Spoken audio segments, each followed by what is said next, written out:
Un commerçant itinérant aperçoit une noble dame assise seule sur un banc, en train de déguster un sandwich qui a l'air vraiment appétissant. Il s'approche d'elle et lui demande s'il peut y goûter. La dame accepte volontiers, car elle est toujours heureuse de partager ses repas avec les autres. Elle fouille dans son panier de pique-nique et prépare un sandwich pour l'homme. Quand il le goûte, il est ravi par son goût délicieux, alors il demande à la dame si elle accepterait de lui donner la recette. Cependant, il aurait probablement dû poser cette question avant de le manger, car la jeune fille l'informe que le sandwich contenait de la viande de loup à cornes noires. Le marchand s'excuse maladroitement et vomit à côté d'un arbre, car il n'aurait jamais pu imaginer qu'elle lui donnerait un sandwich à la viande de monstre. Les Blackhorns sont connus pour leur chair toxique, ils pensent donc que la jeune femme doit être folle pour en manger aussi nonchalamment, mais même si elle est bizarre, elle n'est pas stupide. Elle a fait beaucoup d'efforts pour traiter la viande afin qu'elle soit suffisamment sûre à manger, mais jusqu'à présent, personne n'a été assez ouvert d'esprit pour donner une chance à sa cuisine. Quelques jours plus tard, Melf assiste à un banquet et ne se lasse pas de la grande variété de viande qu'elle peut déguster. Tout ici est à la fois délicieux et bien présenté. Elle a donc du mal à choisir quoi manger ensuite, mais avant qu'elle ne puisse s'éloigner toute seule, Madame Talbot s'approche et lui rappelle qu'elle n'est pas là pour la nourriture. Le banquet d'automne est un prétexte pour tous les nobles du pays de se réunir et de nouer des relations entre eux pour des raisons politiques. En clair, Melf est là pour trouver un autre type de viande. Elle ne voulait pas vraiment venir, car elle savait qu'elle s'ennuierait à mourir, mais sa belle-mère a menacé de l'envoyer dans un monastère et de la faire devenir nonne si elle ne se fiançait pas avant la fin de l'année, elle n'avait donc pas le choix. Son père n'était pas aussi insistant, mais il lui a tout de même demandé de trouver quelqu'un rapidement, c'est pourquoi elle a accepté de participer à cet événement. Cependant, les choses ne se passent pas bien pour elle, car tous les nobles présents la reconnaissent comme la monstrueuse mangeuse de viande et ne veulent pas avoir affaire à elle. Elle décide de se rendre dans une autre partie de la fête où la plupart des chevaliers se sont rassemblés, et elle prévoit de trouver un chevalier qui n'a pas entendu les rumeurs à son sujet et de le convaincre de l'épouser avant qu'il ne découvre son petit passe-temps, mais avant qu'elle ne puisse parler à qui que ce soit, une grande agitation éclate lorsque plusieurs nobles crient que des monstres attaquent le banquet. On ne peut pas dire que ce soit surprenant, car cela devait forcément arriver quand on organise un banquet avec des tonnes de nourriture au milieu de la forêt, mais ce n'est pas le sujet pour l'instant. Melf se met à courir avec le reste des nobles, tandis que les chevaliers se précipitent pour affronter le monstre, mais elle remarque alors un couple de personnes âgées à proximité qui semblent avoir des difficultés. Elle s'approche pour leur demander si tout va bien, mais bien que le couple ne soit pas blessé, la canne de l'homme vient de se casser, et il ne peut plus se relever tout seul. Melf propose de l'aider à se mettre debout afin qu'ils puissent tous quitter les lieux, et ils lui sont reconnaissants de son aide, mais à ce moment-là, leurs yeux s'écarquillent car il y a quelque chose d'énorme derrière Melf. Elle se retourne et est choquée de voir une corne noire sauvage se dresser juste devant elle. Elle a encore le temps de s'enfuir sans que le monstre ne la remarque, mais si elle le fait, le couple de personnes âgées sera en danger. Elle commence donc à crier pour attirer l'attention du monstre et l'inciter à la suivre loin des personnes âgées. Elle est heureuse d'avoir réussi à les sauver, mais elle ne peut pas courir plus vite que lui, donc cela pourrait bien être la fin pour elle. Cependant, alors qu'elle est sur le point d'être piétinée, un chevalier solitaire se précipite et décapite la corne noire d'un seul coup. Il s'agit de Rogier Galbraith, connu sous le nom de « Duc sanguinaire », en raison de sa cruauté au combat. Les gens ici semblent vraiment aimer les ragots, car Rogier vient de leur sauver la vie, mais ils sont trop occupés à murmurer à quel point il est terrifiant pour le remercier comme des gens normaux. Melf se tait lorsqu'elle réalise que l'homme qui se tient devant elle est le célèbre Duc sanguinaire. Elle ne sait pas si les rumeurs le décrivant comme un tueur en série sanguinaire sont vraies ou non, mais cela n'a aucune importance pour elle à ce moment-là, car Rogier est bien trop séduisant pour qu'elle s'en soucie. Elle se lève et se présente à lui, ce qui surprend Rogier, car la plupart des femmes auraient déjà pris la fuite dans une situation comme celle-ci. À ce moment-là, Melf remarque que du sang de Blackhorn coule vers la bouche de Rogier, et elle lui demande frénétiquement de l'essuyer avant qu'il ne l'ingère accidentellement, car le sang d'un Blackhorn corrompu est incroyablement toxique pour les humains, et même s'il n'était pas corrompu, elle sait par expérience personnelle que l'ingestion du sang cru d'une bête provoque une diarrhée sévère. Rogier ne sait pas quoi dire à ce moment-là, car il n'a jamais rencontré une fille qui en sache autant sur les monstres, et Melf se rend vite compte qu'elle a peut-être effrayé en parlant trop. Rogier apprécie l'inquiétude de Melf, mais il a déjà préparé de l'eau bénite pour faire face à une éventuelle intoxication sanguine. Il en propose même à Melf, car même si elle n'a probablement pas avalé de sang, il vaut mieux être prudent. Rogier remarque alors que sa robe est couverte de sang, il lui propose donc de l'emmener quelque part pour qu'elle puisse en changer, mais bien que Melf apprécie le geste, elle lui dit que ce n'est pas nécessaire. Le sang de monstre se lave très facilement avec un peu d'eau chaude et du bicarbonate de soude, sa robe n'est donc pas abîmée, mais ce n'est pas ça à quoi Rogier faisait allusion. La plupart des nobles sont dégoûtés à l'idée de porter des vêtements tachés de sang de monstre, ils se demandent donc pourquoi cela ne semble pas la déranger. Sans réfléchir, Melf laisse échapper qu'elle massacre des monstres tout le temps, elle a donc l'habitude d'être couverte de sang de temps en temps. Rogier est choquée d'apprendre que Melf massacre des monstres, et elle se rend compte qu'elle en a trop dit, alors elle s'excuse, mais au lieu d'être dégoûté par elle, Rogier éclate de rire, car il se souvient d'avoir entendu des rumeurs selon lesquelles Melf mangeait des monstres, et il n'arrive pas à croire que ce soit vrai. Les monstres de ce monde sont très différents des animaux ordinaires. En raison de l'énergie magique que contient leur corps, la consommation de viande de monstres provoque généralement des vomissements et de la fièvre. C'est pourquoi elle est généralement jetée, mais Melf a toujours trouvé cela du gaspillage. Il est inutile de le cacher maintenant, elle admet donc que les rumeurs sont vraies et que lorsqu'elle regarde ce cadavre là-bas, la seule chose à laquelle elle peut penser, c'est à quel point la viande serait savoureuse, mais elle se rend compte que le dire à voix haute rend les choses encore pires. À ce stade, elle s'attend à ce que Rogier s'éloigne maladroitement d'une minute à l'autre, alors elle affiche son plus beau sourire, je ne sais plus quoi faire, et attend de voir ce qu'il va faire, mais il s'avère que Rogier est en fait enchanté par le joli sourire sur le visage couvert de sang de Melf, à tel point qu'il peut à peine la regarder dans les yeux. Il lui prend donc la main et commence à l'éloigner de la fête.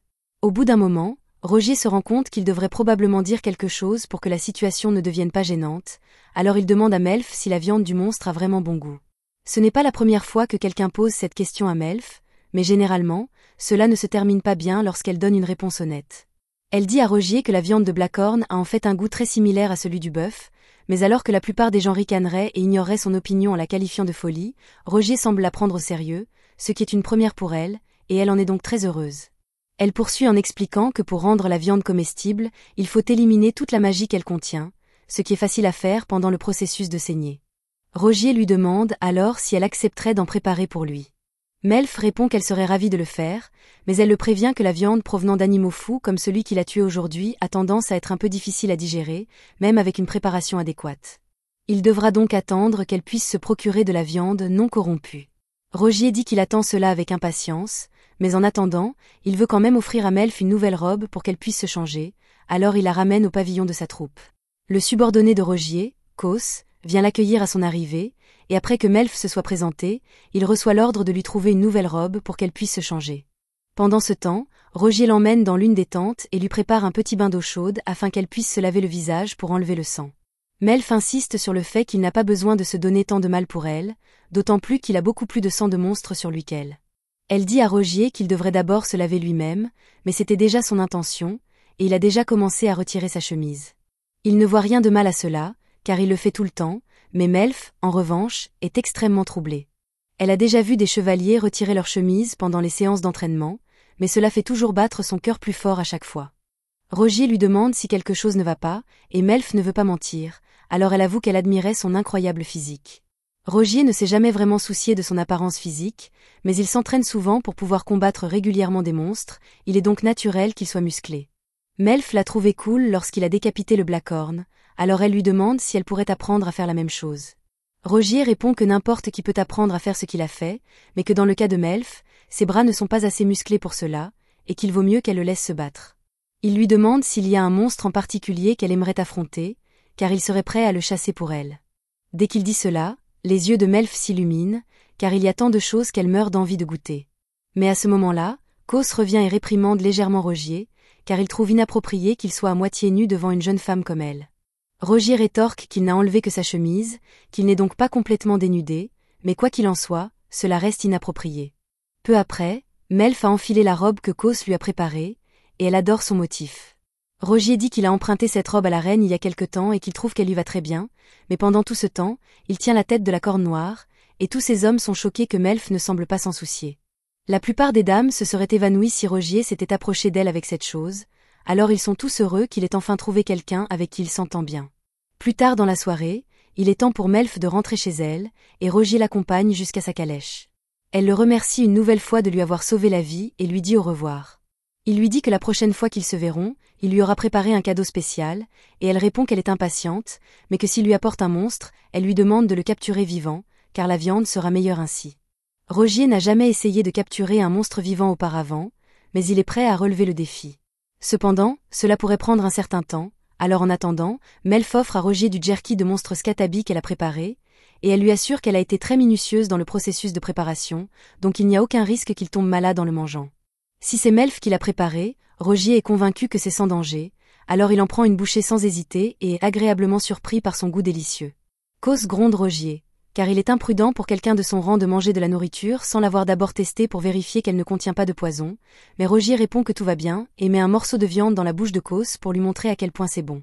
Ils conviennent tous les deux que c'est délicieux, et Rogier dit à Melf qu'il a hâte de voir ce qu'elle pourra lui préparer la prochaine fois qu'ils se verront, mais soudain, elle baisse la tête.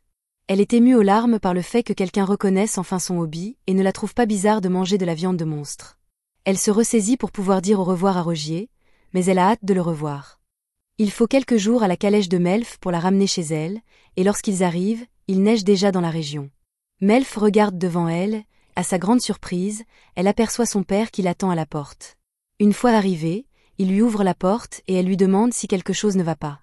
Au début, elle pense qu'il est peut-être contrarié parce qu'elle n'a pas réussi à se fiancer, mais ce n'est pas exactement cela. Il lui rappelle qu'il n'est qu'un comte et qu'il ne sait pas comment gérer la situation, maintenant qu'elle s'est engagée avec un duc. Melf ne comprend pas de quoi il parle. Alors son père lui explique que Rogier Galbraith demande sa main et qu'il a déjà envoyé une lettre de demande en mariage officiel, mais qu'il ne sait pas comment répondre. Melf voit bien que son père est paniqué, et franchement, elle l'est aussi, car elle savait qu'elle et Rogier s'étaient bien entendus lors du banquet, mais elle ne pensait pas qu'il irait aussi loin aussi rapidement. Quant à ce qui s'est passé du côté de Rogier, après le départ de Melf, il est retourné à son pavillon pour faire le point sur ses fonctions auprès du prince héritier, également connu sous le nom de Maxime, le frère aîné de Rogier. Rogier l'informe que ses hommes ont terminé le ratissage de la zone pour s'assurer qu'il n'y a plus de bêtes dangereuses à proximité et que l'antre du monstre a déjà été traité de manière appropriée. Maxime le remercia d'avoir si bien fait son travail, mais il demanda à Rogier s'il pouvait cesser de s'adresser à lui de manière aussi formelle, car après tout, ils étaient frères. Cependant, Rogier répondit qu'il ne pouvait pas faire cela car, bien qu'il soit lié par le sang, Maxime avait été nommé prince héritier il y a 17 ans et Rogier avait été adopté par la famille Galbraith, il n'était donc plus qu'un sujet de Maxime.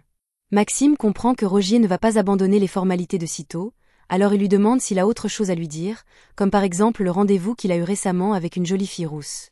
Rogier est choqué que Maxime soit déjà au courant, mais celui-ci lui répond qu'il surveille tout ce que fait son cher petit frère. Pendant que Rogier est distrait, Maxime fouille dans le panier de pique-nique que Melf lui a donné et en sort un morceau de viande séchée. Sans hésiter, il en prend une bouchée et, impressionné par son goût délicieux, demande à Rogier de quel type de viande il s'agit. Rogier soupire, car un prince héritier ne devrait vraiment pas manger quelque chose sans avoir vérifié ce que c'est, mais comme Maxime veut savoir, il lui répond que c'est du jerky à base de viande de scat, ces petites bestioles. Maxime trouve intriguant qu'un monstre puisse avoir si bon goût, alors il demande si c'est Melf qui l'a préparé, car si c'est le cas, elle pourrait bien avoir trouvé quelque chose d'intéressant. Mais au-delà du jerky, Maxime est beaucoup plus intéressé par ce que Rogier compte faire avec Melf. Normalement, il serait inconcevable que la fille d'un comte s'engage avec un duc, mais Rogier a toujours été malchanceux avec les femmes. Alors rencontrer Melf pourrait être une occasion unique pour un solitaire comme lui. Rogier n'a aucune envie d'écouter les taquineries de son frère, alors il dit qu'il n'a rien d'autre à signaler et sort de la tente. Il trouve agaçant que son frère se mêle tout le temps de ses affaires, mais il admet que Maxime a peut-être raison. Il est rare que quelqu'un s'intéresse sincèrement à Rogier, et encore moins quelqu'un d'aussi courageux et captivant que Melf, il doit donc réfléchir attentivement à la suite des événements. Il finit par décider que la meilleure chose à faire serait de tenir sa promesse et de capturer le monstre que Melf lui a demandé, afin de pouvoir la surprendre lors de leur prochaine rencontre. Pendant ce temps, chez Melf, elle et son père sont occupés à regarder la lettre incrustée de pierres précieuses qui leur a été envoyée. Le père de Melf lui dit qu'avant son retour, un messager de la famille du duc est arrivé sur un aigle de feu pour livrer cette lettre. Melf est déçu de ne pas avoir pu voir l'aigle de feu en personne, mais là n'est pas la question. Son père lui demande ce qui s'est passé entre elle et le duc, alors Melf explique qu'elle a simplement été attaquée par un monstre et que Rogier est intervenu pour la sauver. Son père n'arrive pas à croire que ce soit vraiment tout ce qui s'est passé, car Melf n'avait jamais vu Rogier avant ce banquet, et maintenant il demande sa main. Melf jette un œil à la lettre, qui semble bien avoir été écrite par Rogier, car elle évoque tous les bons moments qu'il a passés avec Melf juste avant de demander sa main, mais Melf ne peut s'empêcher de se demander s'il n'y a pas une arrière-pensée derrière tout cela. Son père lui dit qu'elle n'est pas obligée d'accepter la demande si elle ne le souhaite pas, mais qu'il faudrait une très bonne raison pour refuser la demande en mariage d'un duc. Plus tard dans la nuit, Melf examine de plus près la lettre envoyée par Rogier et en arrive à la conclusion qu'il doit aimer la viande de monstre autant qu'elle, et qu'il souhaite donc se rapprocher d'elle afin d'avoir quelqu'un avec qui partager son passe-temps. Cependant, alors qu'elle serre la lettre dans sa main, elle remarque qu'une sorte de magie semble s'en dégager, et un message caché apparaît soudainement. Il dit que Rogier lui rendra visite avant la fin de l'hiver, plus précisément avant le 18 du mois, qui se trouve être demain, ce qui fait à nouveau paniquer le père de Melf. Melf est tout aussi troublée, car elle ne pensait pas le revoir si tôt. Elle ne sait toujours pas quelles sont ses intentions, mais cela ne sert à rien de s'inquiéter pour l'instant. Le lendemain matin, la belle-mère de Melf vient la réveiller dans sa chambre et est consternée de la voir encore en chemise de nuit à cette heure tardive. Elle invente une excuse et dit qu'elle attendait juste l'arrivée de Célia pour l'aider à choisir une tenue, mais en réalité, elle s'est réveillée littéralement une minute avant l'arrivée de Célia. En tant que belle-mère, Célia n'est pas particulièrement méchante avec Melf, mais elle n'est pas très gentille non plus, et elle ne manque jamais une occasion de critiquer toutes les décisions que prend Melf. Elle sait que c'est elle qui a insisté pour que Melf trouve un mari le plus vite possible, mais elle lui demande à quoi elle pensait en choisissant le duc sanguinaire parmi tous les autres. Melf se moque éperdument des commentaires de Célia, alors elle reste silencieuse pendant que ses servantes l'habillent, mais tout à coup, elle entend un rugissement puissant à l'extérieur. Elle se précipite pour ouvrir la fenêtre et aperçoit une nuée de dragons glaciaux qui s'approchent. Les dragons glaciaux sont courants dans la région, Melf comprend donc qu'il s'agit de l'envoyé de Rogier. Quelques instants plus tard, celui-ci vole jusqu'à la fenêtre de Melf et lui dit qu'il est venu lui demander sa main. Il mentionne également qu'il a apporté le cadeau qu'il lui avait promis la dernière fois, ce qui la réjouit, mais Célia est terrifiée par le dragon et crie à Melf de fermer immédiatement la fenêtre. Melf se penche à l'extérieur et demande à Rogier de faire atterrir les dragons près du pâturage nord. Une fois qu'il est parti, elle ferme la fenêtre et enfouit son visage dans le rideau pour cacher à quel point elle rougit. Elle savait déjà que Rogier était beau, mais le voir chevaucher un dragon avec tant d'aisance le rendait encore plus cool que d'habitude, et son cœur battait si fort qu'elle ne savait pas quoi faire. Pendant que Melf essayait de se calmer, Célia tentait depuis un moment d'attirer son attention, et lorsqu'elle finit par y parvenir, elle dit à Melf qu'elle va s'allonger un moment, car voir ce dragon l'a rendue malade. En partant, elle marmonne que Rogier doit vraiment être fou pour chevaucher des dragons comme ça, et qu'il n'est pas digne d'être duc, mais Melf refuse de la laisser continuer à dire du mal de Rogier. Alors elle dit à Célia qu'elle a l'intention d'accepter la demande en mariage de Rogier, et qu'elle apprécierait que Célia s'abstienne de parler ainsi de son futur mari. Célia quitte la pièce en colère après cela, et environ 1 heure plus tard, Melf rencontre Rogier dans le pâturage.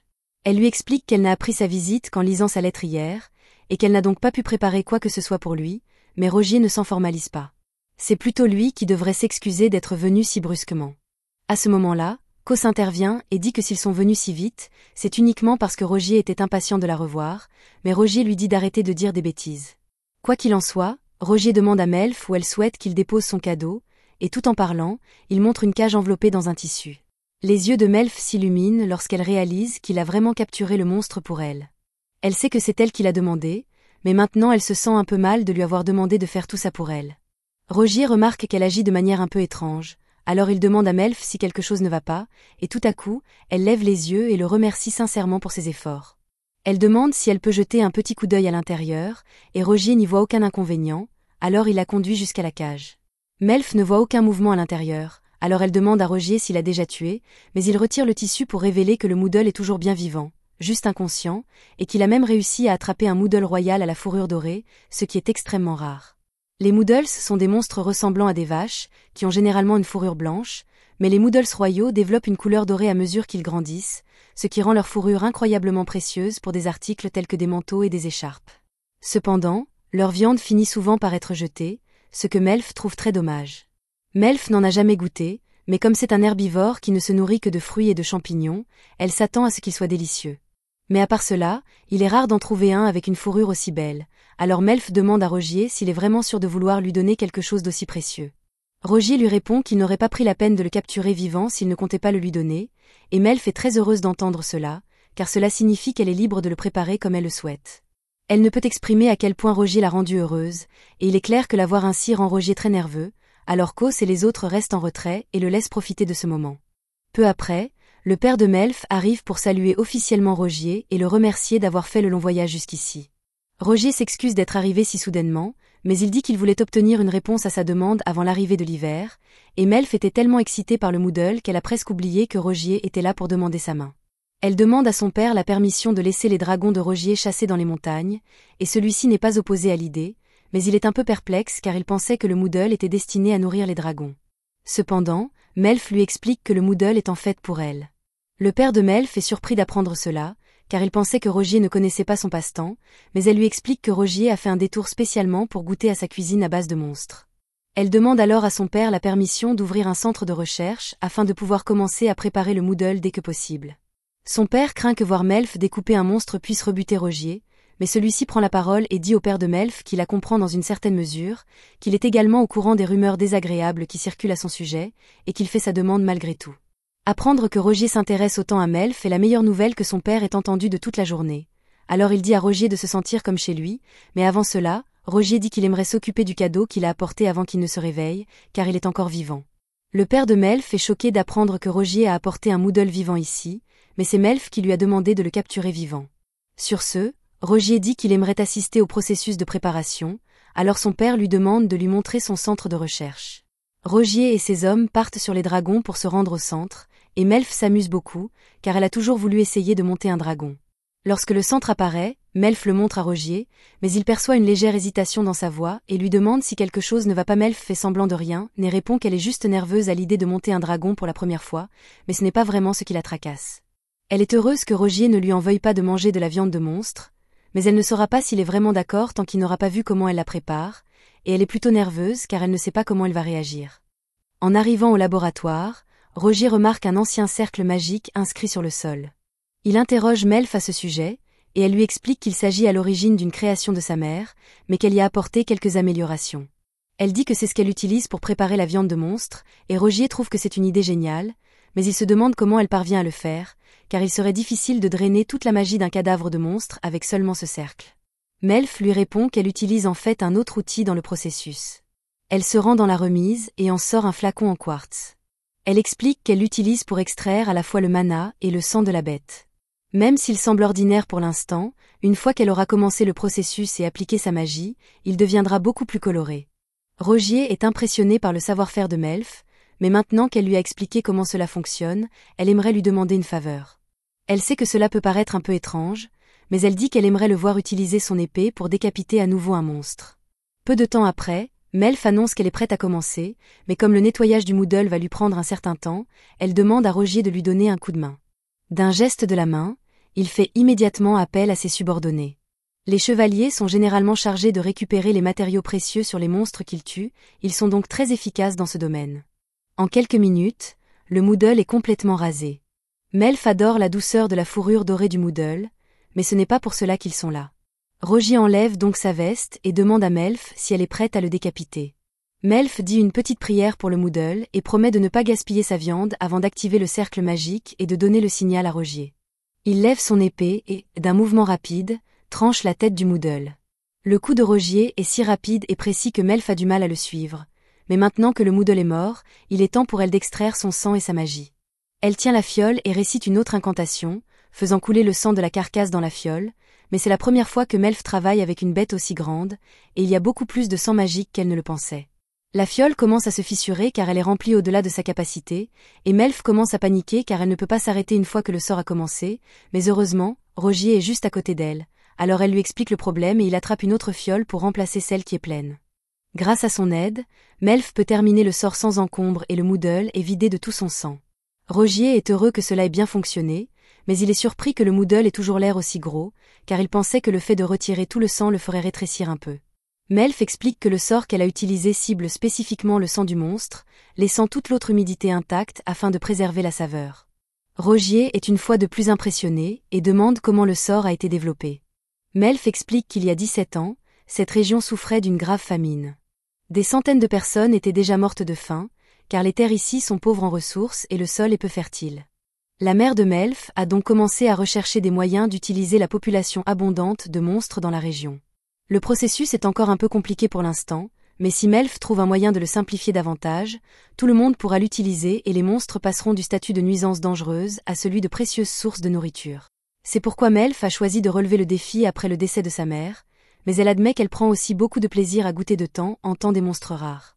Rogier comprend que l'objectif de Melf est noble, mais il a encore une question à lui poser. Il brandit la fiole de sang magique et lui demande ce qu'elle compte en faire. Melf répond qu'elle utilise simplement l'énergie magique qu'elle contient pour allumer des feux et alimenter des lumières, et que cette quantité devrait lui suffire pour environ 2 mois avant qu'elle ne doive la remplir à nouveau, mais Rogier est surpris que ce soit là sa seule utilisation. Melf demande s'il existe une autre façon de l'utiliser, et Rogier éclate de rire en réalisant qu'elle n'a vraiment aucune idée de ce qu'elle a accompli. Il lui explique qu'elle a réussi quelque chose que même les mages de la cour royale ont eu du mal à faire pendant des années.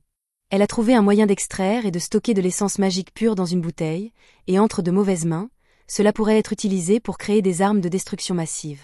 Elle n'avait aucune idée qu'elle fabriquait en fait des bombes, mais Rogier dit que ce n'est pas un problème, car il sait qu'elle ne ferait jamais de mal à personne. Il est simplement heureux que les rumeurs selon lesquelles elle boirait du sang ne soient pas vraies, car avec ses cheveux si envoûtants, il commençait à s'inquiéter qu'elle puisse être un vampire. Melf est troublée par le compliment de Rogier et ne sait pas quoi répondre. Sans réfléchir, elle se met à parler de l'allure éblouissante de Rogier lorsqu'il est arrivé sur son dragon, jusqu'à ce qu'ils soient tous deux gênés et restent là en silence. La situation devient difficile à regarder, alors Kos intervient et rappelle aux deux jeunes gens qu'il reste encore beaucoup de travail à faire. Ils s'éloignent alors maladroitement. Peu après, Melf revient vers Rogier avec un permis de chasse. Rogier a donné les organes du Moodle à son dragon, mais cela ne lui a pas suffi, il doit donc partir chasser d'autres monstres avant qu'ils ne deviennent difficiles. À ce moment-là, l'estomac de Rogier se met à gargouiller, indiquant qu'il a lui aussi très faim. Même s'ils sont censés attendre l'heure du dîner, Melf suggère qu'il n'y a pas de mal à goûter quelques morceaux de viande dès maintenant. Les deux prennent quelques morceaux de viande, alors qu'ils s'apprêtent à commencer la cuisson, Rogier se souvient qu'il a apporté quelque chose de spécial pour l'occasion. Il sort un moulin à épices et dit à Melf de l'essayer. Elle goûte un petit morceau et est étonnée par la combinaison des saveurs. Rogier explique qu'il a volé à son chef cuisinier avant de quitter la maison et qu'il s'agit apparemment d'un mélange de diverses épices, ce qui se marie très bien avec la viande. Rogier et Melf préparent 2 brochettes et salivent d'impatience en attendant qu'elles cuisent, mais alors qu'ils sont là, Kos s'approche discrètement et leur demande ce qu'ils font. Rogier tente de dissimuler la vérité et répond qu'il ne se passe rien, mais Kos sent clairement l'odeur alléchante qui émane de là, il est donc impossible de le cacher. Rogier se souvient alors du permis de chasse qu'il a obtenu plus tôt, il le sort et essaie de faire partir Kos en lui ordonnant d'aller chercher des monstres pour les dragons. Kos répond qu'il le fera avec plaisir, mais il veut que Rogier l'accompagne, car c'est le meilleur combattant. Rogier essaie de se dérober en disant qu'il est occupé avec Melf, mais Kos le culpabilise en lui demandant quel genre de commandant se faufile pour manger un morceau pendant que son équipe meurt de faim. Rogier finit par céder et dit qu'il va préparer une brochette pour Kos également, mais Kos lui fait remarquer que toute l'équipe est là, et Rogier finit par en préparer une pour chacun d'entre eux. Quelques minutes plus tard, la brochette de Rogier est prête, mais Kos lui dit qu'il ne peut pas encore la manger, car il faut d'abord goûter le badge pour s'assurer qu'il ne contient plus de poison. C'est donc Kos qui goûte en premier, et alors qu'il s'attendait à ce que ce soit bon, la viande s'avère encore meilleure qu'il ne l'avait imaginé. Il dit qu'elle n'a pas du tout un goût de gibier et qu'en fait, elles font pratiquement dans la bouche à chaque bouchée. Melf est heureux d'apprendre que la viande est si bonne, mais entendre Kos décrire à quel point elle est délicieuse rend Rogier encore plus affamé qu'il ne l'était auparavant. Il dit à Kos de se dépêcher d'annoncer que la viande est propre à la consommation, mais Kos veut le taquiner un peu, alors il dit à Rogier qu'il ne peut pas encore être sûr que la viande soit vraiment propre à la consommation, car il faudrait quelques heures pour que l'énergie magique provoque des troubles gastriques, mais ni Rogier ni ses chevaliers ne veulent attendre aussi longtemps. Melf est également à bout, elle dit donc aux soldats qu'elle en a assez d'attendre, mais que si quelqu'un tombe malade après avoir mangé la viande, elle fera tout ce qui est en son pouvoir pour leur préparer des médicaments. C'est une assurance suffisante pour eux, ils prennent donc tous une brochette et se servent. Tout le monde est ravi par le goût, en particulier Melf, car c'est la viande de monstre de la meilleure qualité qu'elle ait jamais eu le plaisir de goûter. Rogier s'approche de Melf et lui dit qu'elle est un génie pour avoir réussi à rendre la viande de monstre si bonne. Elle essaie de dire qu'elle n'a pu le faire que grâce aux recherches de sa mère, mais Rogier lui dit de ne pas être si modeste, car il ne connaît personne d'autre qui aurait pu accomplir ce qu'elle vient de faire. Rogier et ses chevaliers ont mangé de la viande de monstre à de rares occasions, lorsqu'ils étaient à court de provisions pendant une mission, mais elle avait toujours un goût horrible, car ils ne savaient pas comment la préparer correctement. Ils demandent alors à ces hommes leur avis sur le talent de Melf, et ils sont tous d'accord pour dire qu'elle est un génie culinaire. Le groupe prépare quelques brochettes supplémentaires pour tout le monde, et Rogier s'apprête à en prendre une 3e lorsque Melf l'appelle soudainement. Il pense qu'elle va le gronder pour avoir trop mangé avant le dîner, alors il lui dit qu'il pourra finir son repas plus tard, mais ce n'est pas ce dont elle voulait lui parler. Elle dit à Rogier qu'elle s'apprête à retourner au laboratoire et qu'elle aimerait qu'il l'accompagne. Rogier suit Melf à l'intérieur, et elle le conduit dans une vieille pièce où traîne un tas de documents de recherche. Elle s'excuse pour le désordre, mais Rogier lui répond qu'il est normal que les laboratoires de recherche soient un peu en désordre, donc cela ne le dérange pas. Il jette un coup d'œil autour de lui et remarque 2 épines pointues sur une table. Il interroge Melf à ce sujet, et elle lui explique qu'elle les utilise parfois pour piéger les monstres qu'elle capture. Il est intrigué d'apprendre que Melf sait également fabriquer des pièges pour capturer des monstres, car il se demandait comment elle parvenait à trouver des monstres sur lesquels tester ses techniques, mais elle lui répond qu'elle n'utilise pas toujours des pièges. Les chevaliers l'aident parfois, et elle fait parfois appel aux chasseurs locaux, mais la plupart du temps, elle doit chasser seule. Rogier est surpris d'entendre cela, alors il lui demande si les gens d'ici n'approuvent pas ses recherches. Melf lui répond qu'il a raison, mais qu'elle ne peut rien faire contre leurs croyances, car les gens détestent naturellement l'idée de manger de la viande de monstre. Même lorsque sa mère a sauvé les masses affamées en préparant la viande pour la rendre comestible, tous ceux qui ont survécu grâce à ses efforts nient le fait que la viande qu'ils ont mangée provenait de monstres. Ils considèrent que consommer des monstres est tabou, et n'ont donc jamais reconnu les recherches menées par Melf. Rogier pense qu'elle doit être assez courageuse pour persévérer dans ses recherches malgré le mépris des gens qui l'entourent, mais en réalité, leurs propos l'affectent parfois. Si tel est le cas, Rogier ne pense pas qu'elle devrait arrêter, mais il lui demande pourquoi elle continue ses recherches alors que personne ne les accepte. Elle se tourne vers Rogier et lui demande s'il se souvient de l'incident qui s'est produit il y a 17 ans. Il répond qu'il ne pourrait pas l'oublier, car c'est la raison pour laquelle il a été adopté par la famille Galbraith. Si les origines de Melf sont liées à cet incident, il sait qu'il lui sera difficile d'en parler, alors il la prend par la main et la conduit vers le canapé afin qu'elle n'ait pas à le regarder dans les yeux pendant qu'elle parle. Il rappelle à Melf qu'il est venu ici pour lui demander sa main, qu'il s'est donc renseigné sur sa famille et qu'il a une bonne idée de la controverse qui entoure ses recherches, mais il lui dit qu'il ne veut pas qu'elle abandonne. Il lui explique que si elle l'épouse, elle pourra continuer à travailler sans entrave grâce aux ressources de la famille Galbraith. Melf se raidit légèrement et répond à Rogier que s'il souhaite en savoir plus sur ses recherches, elle se fera un plaisir de lui enseigner tout ce qu'elle sait, et qu'il n'a donc pas besoin de se forcer à l'épouser. Cependant, ce n'est pas du tout ce qu'il voulait dire. Il lui répond que c'est elle qu'il souhaite mieux connaître. Il sait qu'il n'est pas exactement le meilleur choix comme partenaire, car il est connu pour être le duc sanguinaire, mais il veut savoir ce que Melf pense de lui. Il attend une réponse de Melf, mais celle-ci est trop stupéfaite pour parler, car elle s'était convaincue que Rogier ne s'intéressait à elle qu'à cause de ses recherches sur la viande de monstre, et elle n'arrive pas à croire qu'il l'apprécie réellement en tant que personne. Rogier lui demande ce qu'elle pense de lui en tant que partenaire, et Melf n'y avait pas vraiment réfléchi jusqu'à présent, mais épouser Rogier serait en fait une très bonne chose. Son père était prêt à l'accepter même si elle se fiançait à un chevalier, il n'a donc aucune raison de s'opposer à un duc. De plus, quand elle pense à passer chaque jour avec un homme comme Rogier, son cœur fait plusieurs bonds à la fois. Cependant, elle hésite encore, car elle aurait certainement l'air inférieure à ses côtés et elle ne voudrait pas nuire à l'image de Rogier, mais l'offre est trop belle pour la refuser. Elle lui demande pourquoi il l'a choisie parmi toutes les autres, car un homme de son statut social aurait de nombreuses prétendantes potentielles. Même s'ils se mariaient, elle doute que la famille de Rogier approuve leur union, car même si les opinions négatives concernant la viande de monstre ne sont pas aussi répandues à Galbraith, personne ne voudrait être associé aux rumeurs qui entourent Melf. Cependant, Rogier l'interrompt et lui dit qu'il pense que sa famille l'accueillerait très bien. Il existe une grande forêt sur le territoire de Galbraith, appelée les Bois d'Erzan, qui est considérée comme un véritable trésor pour les monstres, car peu importe le nombre que Rogier chasse, il semble toujours y en avoir davantage. La situation est devenue tellement grave qu'il ne sait plus comment se débarrasser des carcasses des monstres. Pour lui, les monstres ne sont donc rien d'autre que des cibles à exterminer. C'est pourquoi, lorsqu'il entend Melf parler avec tant d'enthousiasme de les manger, cela lui donne une nouvelle perspective sur ces créatures. Lorsqu'ils partent en expédition, Rogier et ses hommes mangent parfois de la viande de monstres s'ils manquent de provisions, mais ils ne savaient pas qu'il existait des moyens de drainer complètement l'énergie magique nocive comme le fait Melf. Cela transforme efficacement les monstres nuisibles en source de nourriture viable, et Rogier est sûr que son peuple appréciera cela. Melf est ravi à l'idée que ses recherches puissent être utiles à d'autres, et Rogier ajoute que tant qu'il sera là, il ne la laissera pas subir le mépris ou les regards désapprobateurs des autres nobles. Melf répond à Rogier qu'elle est ravie de son offre, mais qu'elle ne pense toujours pas mériter quelqu'un comme lui. En l'entendant dire cela, Rogier pense que Melf essaie de le repousser de manière indirecte, mais elle ne veut laisser aucune place à des malentendus compliqués. Alors elle lui prend la main et lui dit qu'elle voulait simplement dire qu'elle ne sait pas faire la plupart des choses que les autres jeunes filles savent faire, mais que tant qu'il est d'accord avec cela, elle serait heureuse de l'épouser. Son seul véritable talent réside dans la recherche, mais au moins, comme les fonctions de Rogier l'obligent à tuer régulièrement des monstres, elle peut transformer ses carcasses en délicieux repas pour lui afin qu'elles ne soient pas gaspillées. À ce moment-là, Claude, l'un des gardes de Melf, arrive pour informer Rogier que le père de Melf l'attend au château. Les deux interrompent donc leur conversation et se préparent à partir.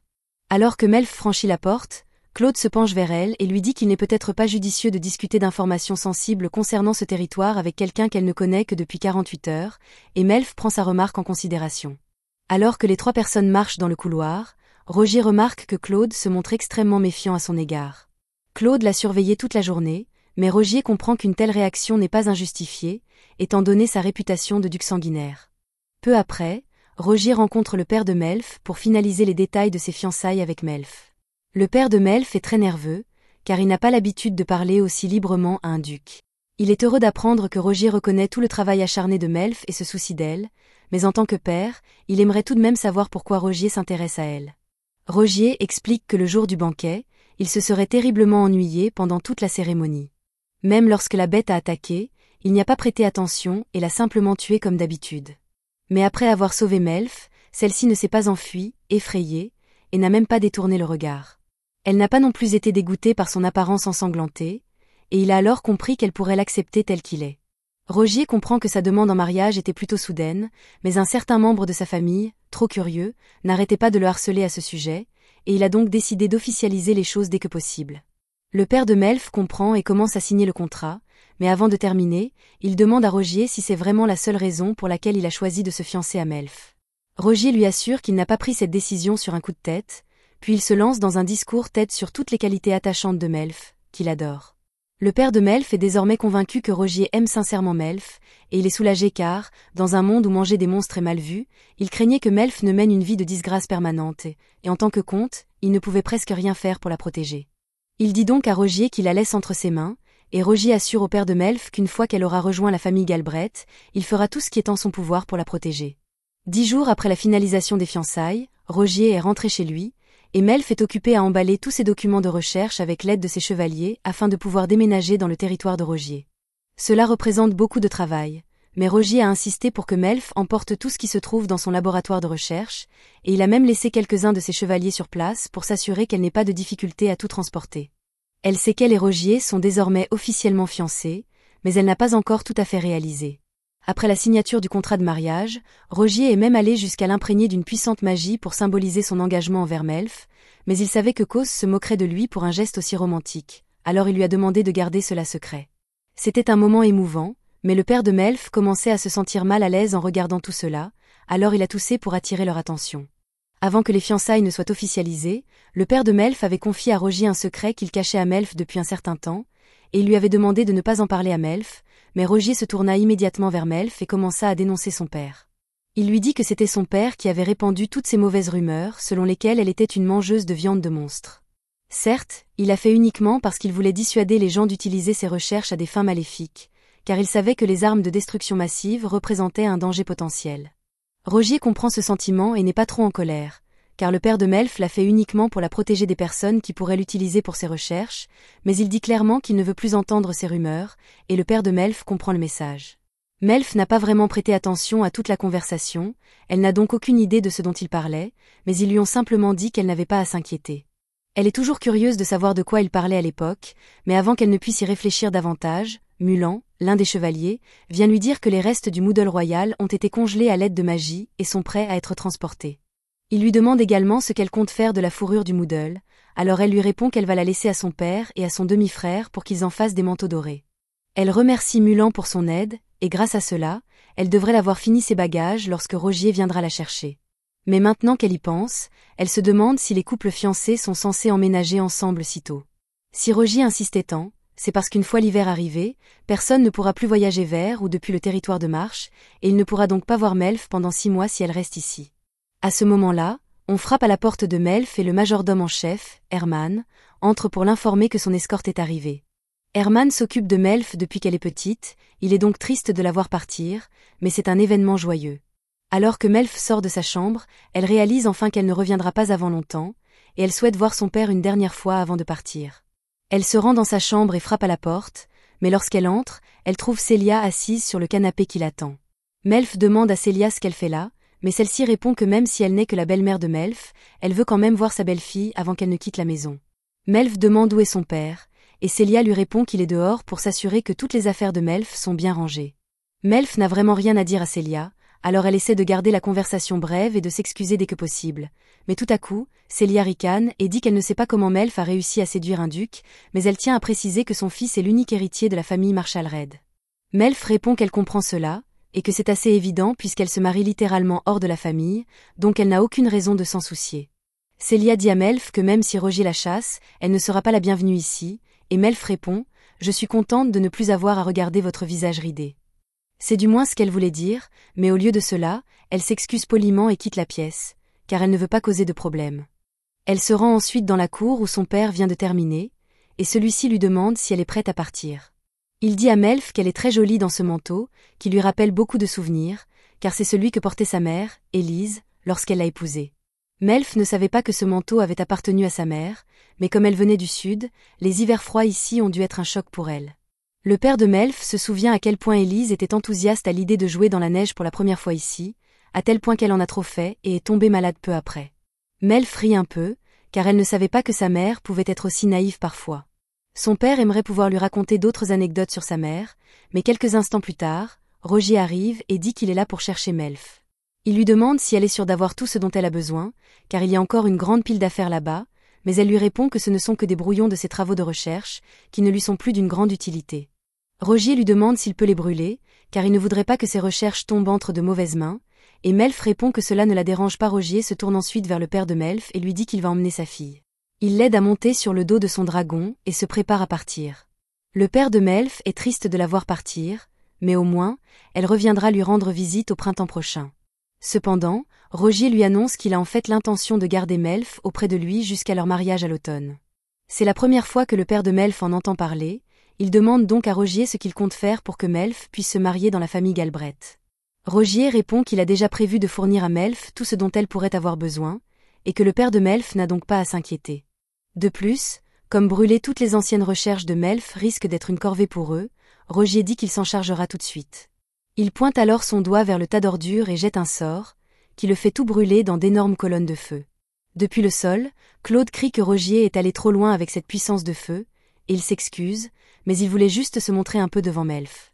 Il remercie également Claude d'avoir veillé sur Melf pendant tout ce temps et voit en lui un grand potentiel en tant que chevalier. Il lui dit donc qu'il est le bienvenu dans l'ordre des chevaliers de Galbraith s'il le souhaite. C'était la fin de l'épisode 4. Abonnez-vous pour ne pas manquer le prochain.